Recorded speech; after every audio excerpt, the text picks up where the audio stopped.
Thank you so much for coming to the show. I always appreciate it more than you can imagine. Every week that I do this show, I try to have the most interesting guests imaginable, to me at least.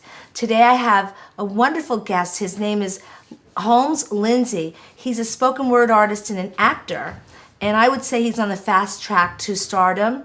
I met him pretty much around in the neighborhood and have seen him perform, and he was very kind to join us here today. Hi Holmes, how are you? Hey Tony, I'm doing good. Good, it's so good to see you. Good to see you too. Yeah, so you made it. I made it. Yeah, you're a busy man. You're doing a lot of different things. I know you're doing some fundraising and you're also performing, and it's hard to catch up to you.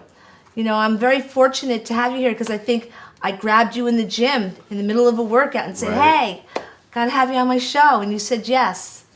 So what are you up to today? What's going on? Tell me what's new. Well, I've just done an Indiegogo campaign, which is a way to raise money. Mm-hmm. And I created the Homes Hope Project, which enables me to impact these young people. I travel all around to different churches, schools, community centers, and I perform monologues for them. And then we just talk after that. What is the content of the monologues? What kind of tone do they have? What do you actually talk about in the monologues to the kids? Different topics like choices, being influenced, peer pressure, bullying, not having my father, praying. Right. Yeah, different issues that the kids are going through. Yeah, and do you see a difference in them? Do you ever connect with them on an individual basis, or is it just the feedback that you get after you've done your thing and left?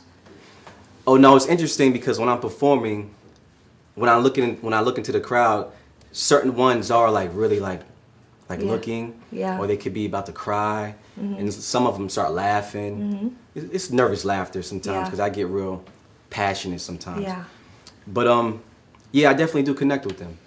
Yeah. So I know that you've done some work in the community here in Peekskill, New York, and you've been working at one of the, I guess it's a housing project, where you're working with Andre Noodle Rainey. And I know you volunteer your time to work with them. What kind of work do you do with them when you go down there? Well, actually, I was just down there yesterday, and I just performed the monologue. Noodles got all the kids together, Yeah. and I just went up there, did my thing, and then we all talked about. We had a discussion about what they learned from what I did, and we just had some good feedback. Good. And took some pictures, and just hopefully something in them was installed in them that they can use at another day. Yeah. You know? Yeah, I was talking to someone very recently that you mentioned this, ideas being instilled into a child. I was telling this woman who runs a daycare center that, it's odd. Little kids are very hard for me to work with because they hang on every word that you say. And not even talking about like curse words, but you could do something to a small child and they'll remember it. They carry it with them for the rest of their lives. Do you ever find that you have the opportunity, because you're pretty young yourself, to see these kids grow up a little bit and remember you? Oh, yes. It's interesting because I used to live in LA for about 4 or 5 years. Okay. And I did a play at my church, Bishop Noah Jones's church, the City of Refuge. And this one little kid, I was saying, there's power in the water, joy in the water. I was saying all that stuff, right? Yeah. And this little kid was like 5 years old, and he was in the play as well, and he would go home and say that. Yeah. So they recorded that. They left that his parents left that on my voicemail, and I hear this little 5-year-old. There's joy in the water. Oh. Matter of fact, he was like younger than 5 actually. Yeah. But yeah, so now he's getting a little older now, so it's a good thing, You've made your mark on him. Yeah. You've made your mark on a child, and see, that's a good thing. It's a good mark. So often I hear children not saying things like that there is power in the water. I hear other kinds of things. Do you ever do anything? What do you think about the kind of language that kids are using these days? What is your impression of it? Because you're a spoken word artist, so you must really, I imagine you must feel something about the kind of language you hear coming out of them. Because I'm always shocked. I'm like, what? Sometimes I say something to them about it, like, why are you saying that? You know? Yeah. You could be just be honest. Like, what do you feel about that? You've got to have an impression. Right, right. It's just, you know, cussing and talking crazy and all that kind of stuff. I mean, I did that when I was young as well, but I always had somebody to tell me that that wasn't right. So I just think, you know, we just have to keep giving them other words and other things to do and say. Yeah. You know, just for me, finding a purpose of what I wanted to be in life and do helped me.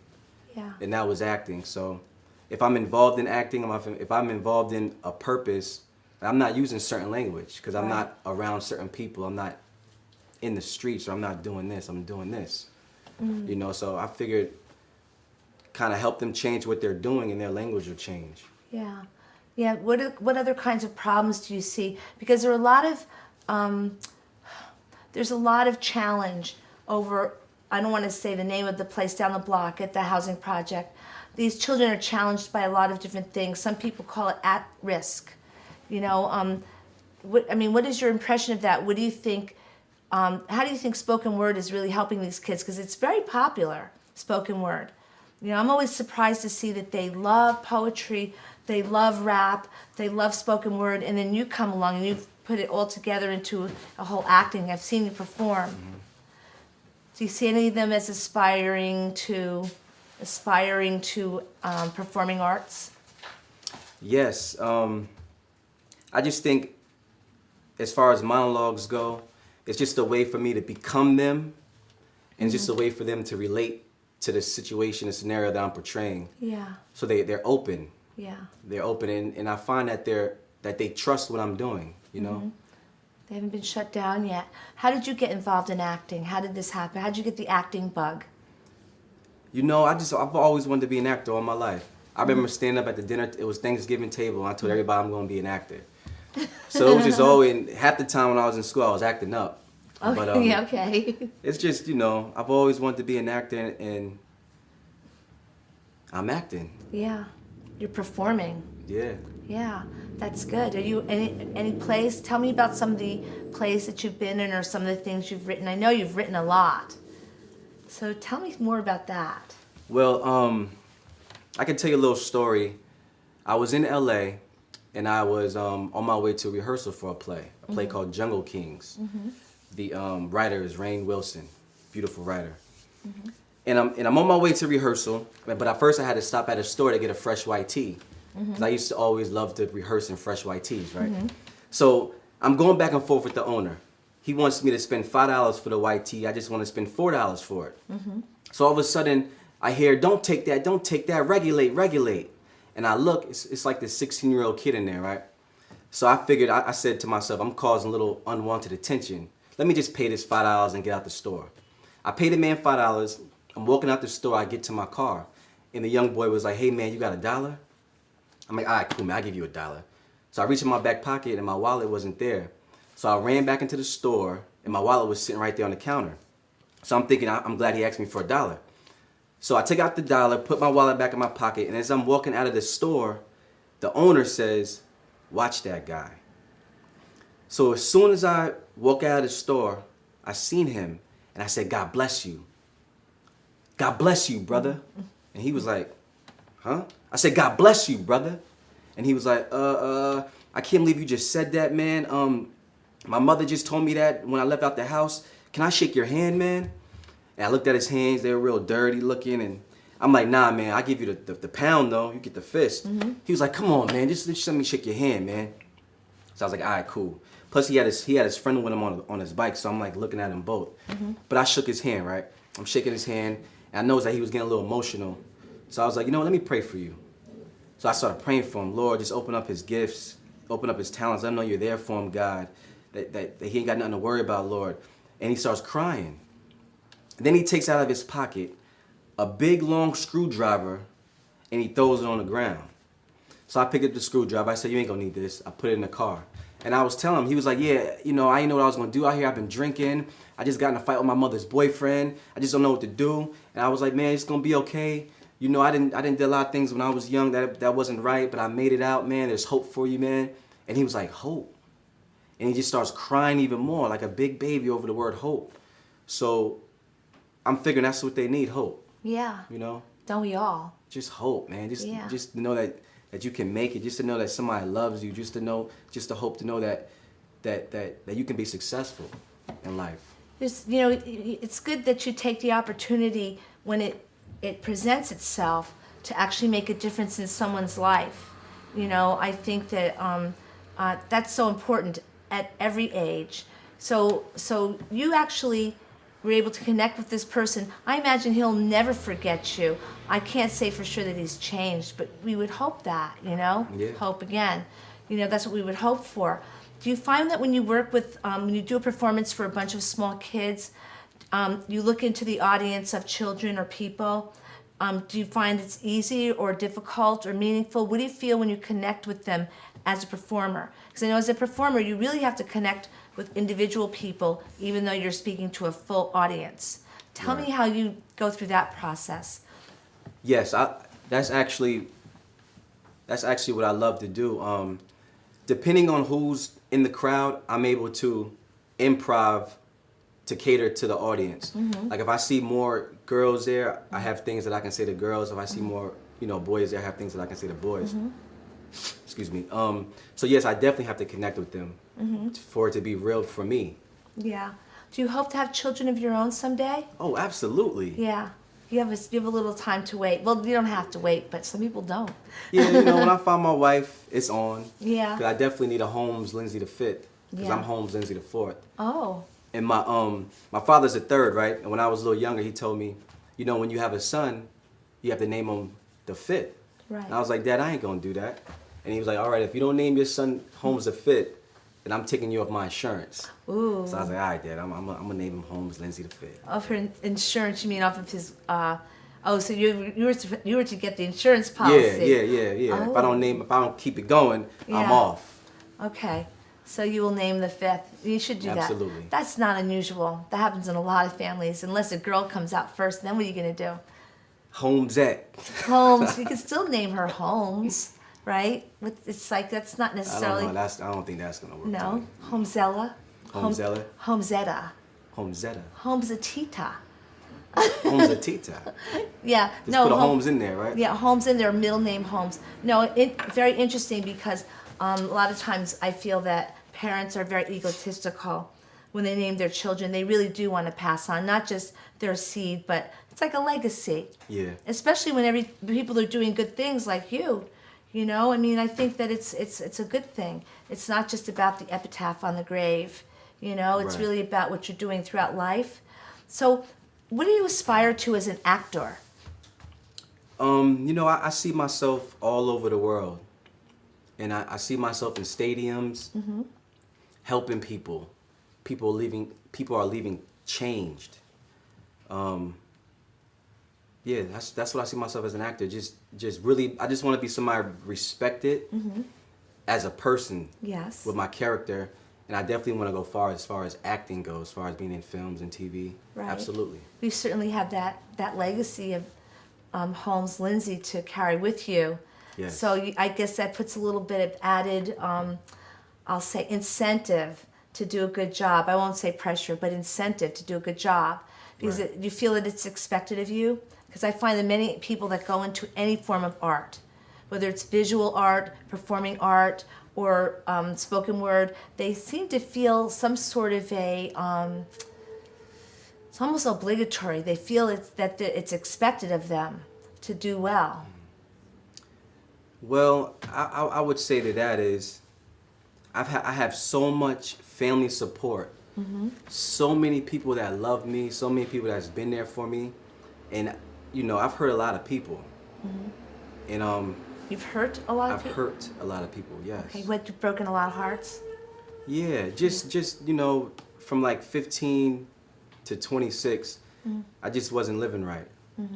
Drinking, just getting kicked out of school, but I've always had this personality and this good kind of side about me. But I was running with the wrong crowd. Yeah. Just running with the wrong crowd. And Company you keep. yes. And that's why I say I hurt a lot of people. Yeah. So I just feel I don't have like pressure to think that I have to be all this and this person. I'm just so grateful that God has helped me get through what I've gone through to still be here now to tell you my story. Yeah. So I just feel like I just feel that I should need to share it. Right, right. Cause yeah. Do you see yourself ever, do you see yourself more on stage, screen? Is there a place where you actually see yourself as an actor? Some actors, I've spoken to actors, and many people have been on stage or been in a film or been on TV, but they always say, even when they have been, let's say, a TV star for years, they end up back on Broadway on stage, and they say that they're home, when they're on stage. Have you had the opportunity to perform on the big stage? Well, Broadway, God willing, I will be on Broadway one day. Yeah. But I've done off Broadway. I've acted Counts. a few plays down in the city, down in Yeah. Manhattan. Yeah. So yeah, there's nothing like the stage. There's something about that live audience, Oh, right?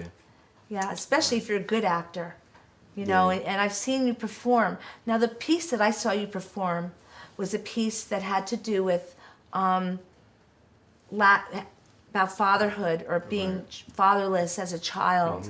Tell the audience something about that piece. It was really, really strong, and you spoke at a church, and they have a children's service at the Peaksville Presbyterian Church, where during the service they have like 5 minutes of just the children's service before they go off to Sunday school. Tell the audience about that piece that you performed. That piece was from a play that I was in called Come Sunday. And the writer and director, her name is Brandy Burks. And that piece changed my life.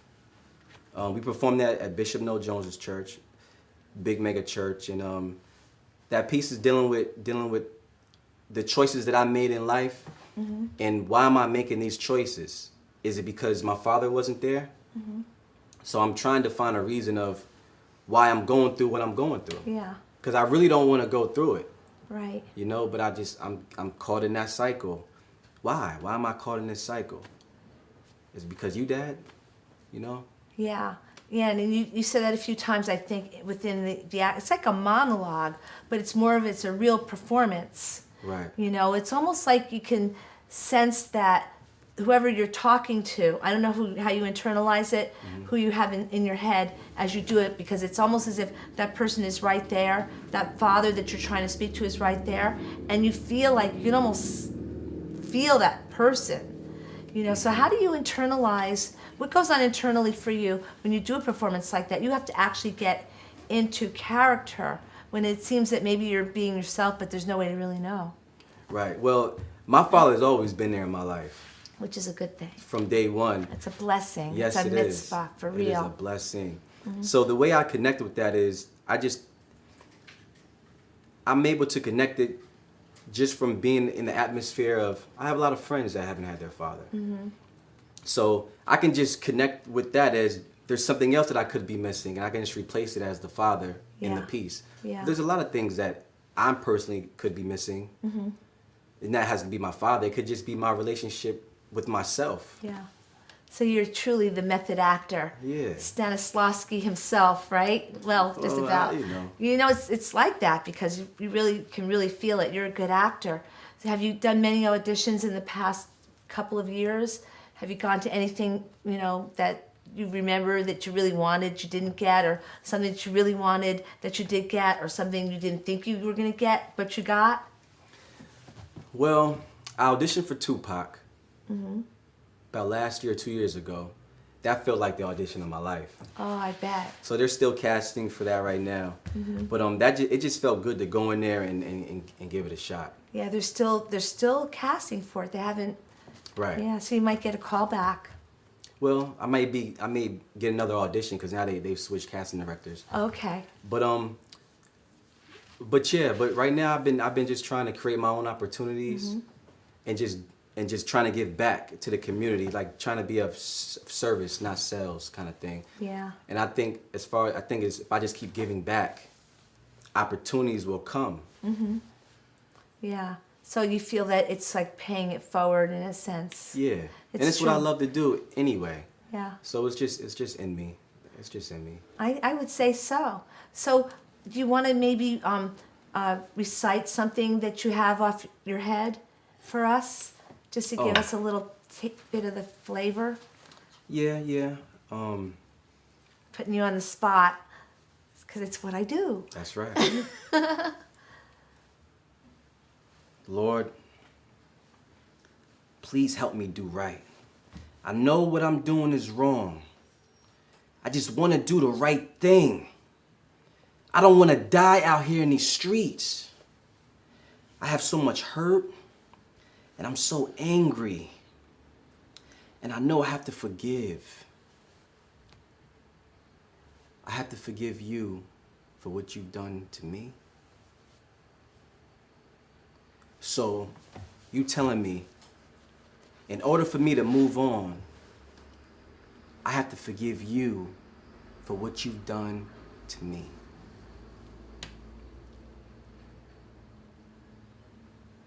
I forgive you.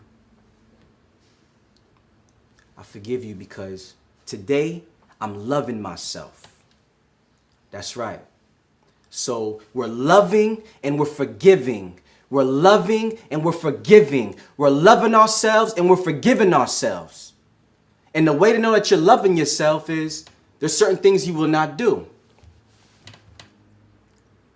Nah, homie. I ain't joining no gang, man.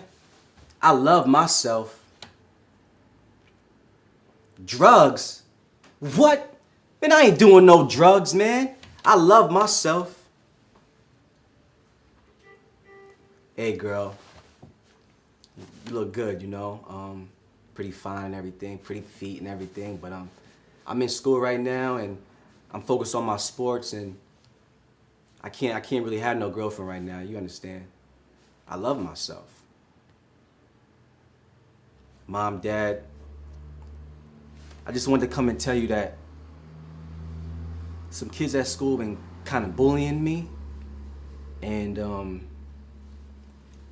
I just kind of feel alone. But I just want to share this with you because today I'm deciding that I love myself. That's good. Yeah. You know, I think that would get through. Yeah. I love you too. Love you, Tony. Yeah. So those are the kind. That's sort of like the flavor of the kind of work that you've written and this kind of stuff that you enjoy performing. Yeah, I really do. Do you have a favorite playwright or favorite writer? Who's your favorite? I have two favorite Tell me. writers. I have one favorite writer. Her name is Rainn Wilson. Mm-hmm. Rainn Wilson. She's somebody that actually really helped me get all of this passion that I have out of me. Mm-hmm. She's very passionate about our youth. She's a spoken word artist as well. And when she performs, she just changes the room. You can be in there doing poetry about love, you know, so everybody is self-expressional, which is fine. But when she comes in there, she just changes the room, just hands down. So just her style and her love and her energy has really rubbed off on me, and it's just opened up me to go out and give it back. And I have a lot of respect for Brandy Burks as well, Brandy Burks, for that piece, for that Come Sunday piece, dealing with not having a father, and that really touches me personally, and that has helped me also give back and share that with a lot of people.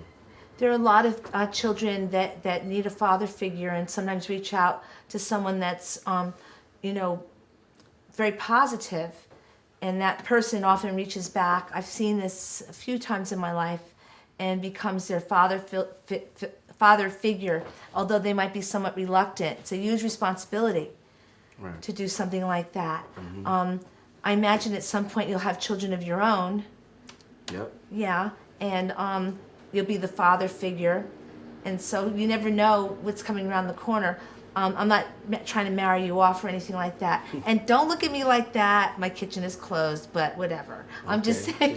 Just checking. Just checking, just in case. No, my child would be like Benjamin Button, actually. So that wouldn't be me. But if you if you were to have a child, would you expect them to? You would try to encourage them to be artistic and follow their dream. Very often, parents, I've seen this in students that I've taught, gifted students and talented students. The parents have decided in advance that this child is going to be a doctor because their father was a doctor and their grandfather was a doctor and they're going to be a doctor. Right. You know, but I'm teaching them and I know that this child is an artist, you know, and I can tell that this person is an artist. You know, what do you think about something like that? You know, the whole getting a job thing and everything, that's the question I'm answering? Well, versus like how do you balance that part, like the economics with the artistic inherent gift? Okay. Well, yeah. You know, my mind can say it's hard, but it doesn't have to necessarily be hard for that, you know? You definitely have to survive, you have to eat. You just have to find a way. Yeah. You just have to find a way. But don't ignore it. Don't ignore it. I don't think you really can, almost, in a way. Yeah. You know? Don't ignore it. I just went to try to sell some cars recently. I went to a dealership and they didn't hire me. I went to another dealership and the manager was like, I told him I was an actor, and the manager was like, you know, I like your personality, you're real cool, but there's just something, I just think that you'll leave once you get an acting job.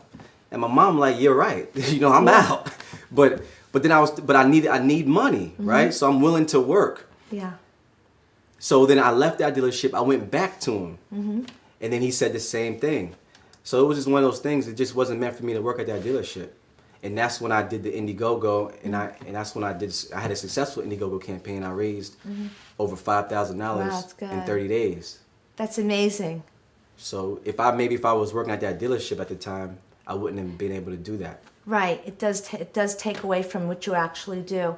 You know, so it's another answer. I always like to get a different answer from people about that, but it seems like most artists have the same basic answer.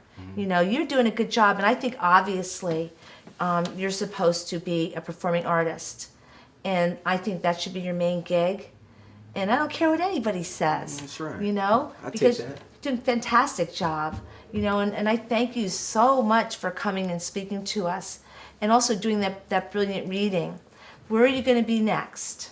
Well, we're doing a youth rally at the United Methodist Church. Pastor Sherry Phillips is the pastor there, and we just got all the kids together at the church, and we're gonna have performances. So it's gonna be real fun. That'd be great. You know, you're just like so important to the community. You know, people know you by face or they know you by name, but now here you are, name, face, everything's here.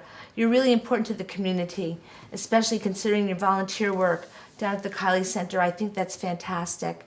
And I imagine you'll continue working with Noodle, Andre Noodle Rainey, who I want to get on the show as well. He's a great spoken word artist and advocate for good. And thank you so much, Holmes. I thank you. Thank you, Tony. You're just a wonderful man. Thank you. Yeah, you'll come back again and follow up. Yes, I would love to. Yeah, it would be my pleasure. And I'll thank the audience for coming to the show as usual. Really appreciate you coming to see us. And we always have interesting guests here. I thank my crew. I never do that enough, but I'm going to thank my crew, James Brooks and Joseph Pisano. And Helen Pisano is here in spirit. Anyway, but thank you again. Come back next time, and I'll have somebody interesting to talk to. Contact me if you like. You can email me, tonyquest@yahoo.com, if you have an idea. I like that. Okay? See you soon. Bye.